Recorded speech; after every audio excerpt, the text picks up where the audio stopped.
শুভ দুপুর বন্ধুরা, তোমরা সবাই কেমন আছো? আশা করি সবাই ভালোই আছো। আজ আমি রান্না করব দই চিকেন। এই রান্নাটা ডায়েটের জন্য ভালো। এরকম করে যদি রান্না করা হয় তাহলে পেটের কোনো সমস্যা হবে না, খেতেও ভালো লাগবে। আমি এই রান্নাতে মশলা দেব গোটা ধনে, গোটা মৌরি, গোটা মেথি, লঙ্কা পরিমাণ মতো, কিছুটা রসুন আর একটা টমেটো। এসব মশলা আমি পেস্ট করে রেখে দেব। আজকে এটাতে আদা এবং জিরে বা পেঁয়াজ দেব না। তোমরা এভাবে রান্না করতে পারো, খেতে ভালো লাগবে। প্রথমে আমি কড়াইতে তেল গরম করে নিয়েছি। এবার তেলের মধ্যে আমি অল্প নুন দিয়ে পেঁপে এবং আলুটাকে ভাজা করে নেব। ডায়েটের রান্নাতে যদি এরকম পেঁপে দেওয়া হয় তাহলে রান্নাটা খেতে ভালো হবে এবং যারা ডায়েট করে তাদেরও সুবিধা হবে খেতে।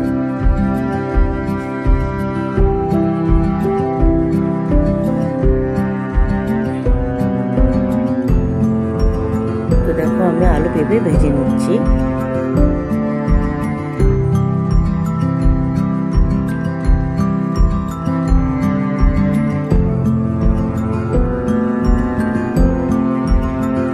ভাজার সময় পেঁপেতে নুন দিলে নুনটা পেঁপের মধ্যে ঢুকে যাবে। দেখো মশলাটা দেখো আমি পেস্ট করে নিয়েছি। মশলার উপরে আমি দিয়েছি অল্প পরিমাণ গরম মশলার গুঁড়ো। তো সব মশলাগুলো একসঙ্গে দিয়ে আমি সব একসঙ্গে কষিয়ে নিচ্ছি। এই রান্না করতে করতে বাইরে অনেক মেঘ কালো করে এসছে, হঠাৎ বৃষ্টি নামছে। বৃষ্টির মধ্যে যদি এরকম টেস্টি রান্না হয় তাহলে খেতে ভালোই লাগে। প্রচন্ড বৃষ্টি হচ্ছে, মুষলধার বাইরে। তো বৃষ্টিটা পড়ছে আর চারিদিকে জল জল হয়ে যাচ্ছে, তাই তোমাদের দেখাতে পারছি না। আমি জানলা বন্ধ করেই রান্নাটা করছি।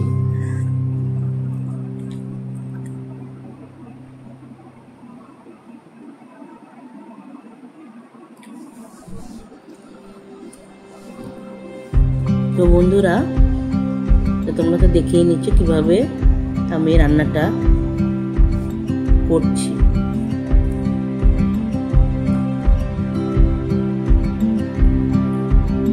সবজি দিয়ে মশলা কষানোর সময় অল্প একটু পরিমাণ জল দিয়ে যদি মশলাটা কষানো হয় তাহলে রান্নাটা খেতে ভালো লাগবে।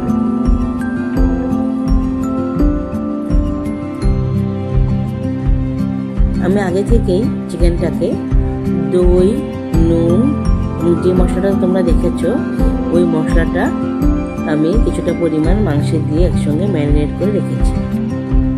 তাহলে দই দিয়ে মাংস ম্যারিনেট করে রাখলে মাংসটা খেতে সফট হবে। অনেকের হয় যে মাংসটা রান্না চিবড়া চিবড়া হয় মাংসটা খেতে, কিন্তু দই বা ভিনিগার দিলে সে মাংসটা খেতে সফট হয়। সেজন্য আগে থেকে আমি চিকেনটাকে দই দিয়ে আর বাকি মশলা দিয়ে ম্যারিনেট করে রেখেছি।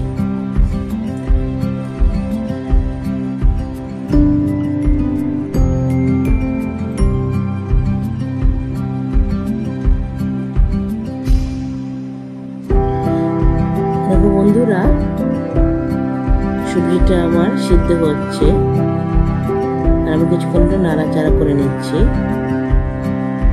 তাহলে মশলাটা সব জায়গায় গিয়ে পৌঁছাবে সবজির মধ্যে।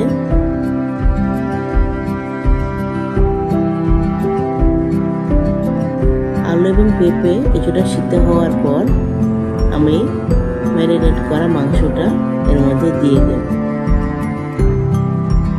আলু এবং পেঁপে সিদ্ধ হতে অনেকক্ষণ টাইম লাগে, তাই আলু পেঁপে কিছুটা সিদ্ধ হয়ে গেলেই মাংস এর মধ্যে আমি দিয়ে দেব।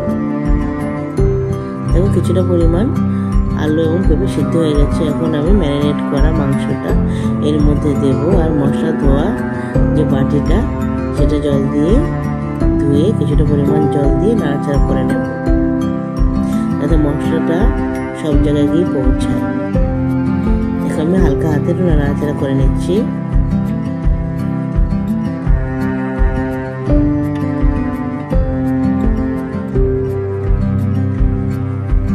এরপর মাংস থেকেও জল বের হবে, তো জল বের হবে প্লাস সবজির কিছুটা জল ছিল, সব একসঙ্গেই সিদ্ধ হচ্ছে, তোমরা দেখতে পাচ্ছ। যাতে নিচে না লেগে যায় সেজন্য বারবার আমাকে খুন্তি দিয়ে নাড়াচাড়া করতে হচ্ছে। পোড়া লাগলে তো সে খাবারটার টেস্টটা খারাপ হয়ে যাবে, সেই জন্য আমার বারবার নাড়াচাড়া করে নিতে হচ্ছে।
এদিকে মাংস রান্না হচ্ছে আর অপর দিকে আমি হাঁড়িতে ভাত বসিয়ে দিয়েছি, তাহলে একসঙ্গে যদি রান্না হয়ে গেলে আমার কাজও তাড়াতাড়ি এগিয়ে যাবে। তো মাংস রান্না প্রায় হয়ে এসেছে, তোমরা দেখতে পাচ্ছ।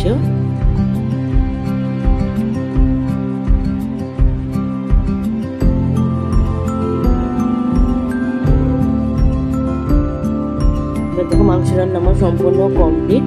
এখন আমি এটাকে অন্য একটা পাত্রে নিয়ে রেখে দেব আর দুপুরবেলা সবাইকে সার্ভ করব। তাহলে আজকে বন্ধুরা এই পর্যন্ত, আবার আসবো পরের ভিডিওতে। আজকে রাখছি, বাই বাই বন্ধুরা।